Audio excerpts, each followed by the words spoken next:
Alright, imagine this.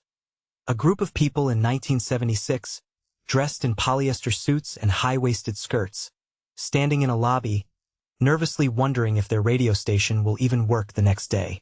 Fast forward 50 years, and that scrappy little station, WLRH in Huntsville, is still on the air. But now it's facing a question that cuts to the core of what local media even means in 2026.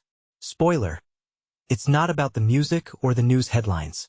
It's about survival, identity, and whether a community can redefine itself when the ground shifts under its feet. Let's unpack this. /N/N first. The backstory. WLRH started in 1976 as Alabama's first full-service public radio station.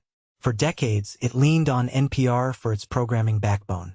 But in 2025, Congress yanked over $1 billion in public media funding.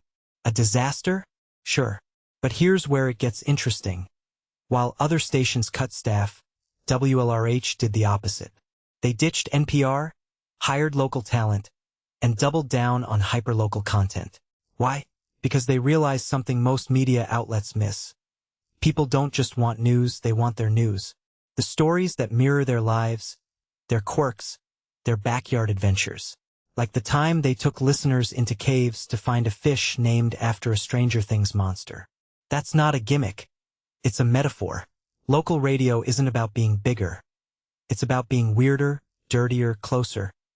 /N/N, but here's the thing. Walking away from NPR wasn't just a business decision. It was a philosophical one.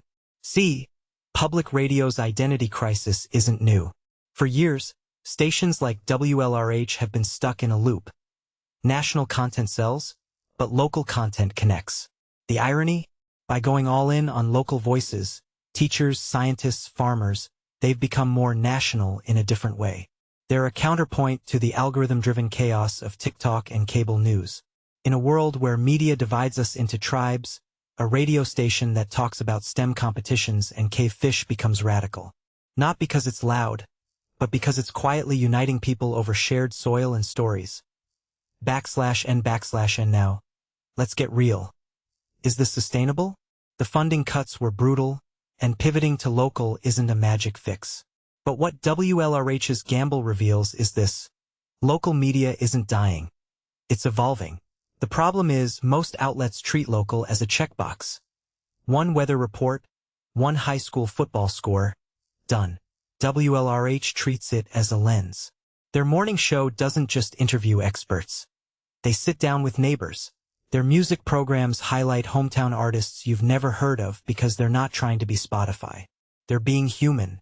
And in 2026, that's revolutionary. /N/N here's what bugs me.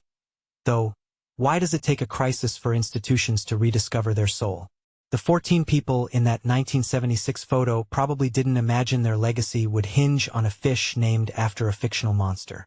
But that's the point. Legacy isn't about preserving the past. It's about letting the past inform the future. WLRH survived 50 years because it learned to pivot without losing its core. Like a tree that sheds bark but keeps growing.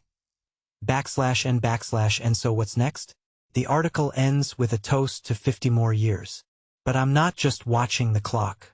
I'm watching the signals. Because if WLRH's story tells us anything, it's that the future belongs to media that stops chasing trends and starts nurturing roots. In an age where everyone's shouting, sometimes the loudest thing you can do is whisper a story that actually matters to the people sitting next to you. /N/N what do you think? Can local media thrive without becoming a nostalgia act? Drop your thoughts below, and if you've got a local radio story that stuck with you, share it. Because this isn't just about Huntsville. It's about all of us asking, what does local even mean when the world feels this small?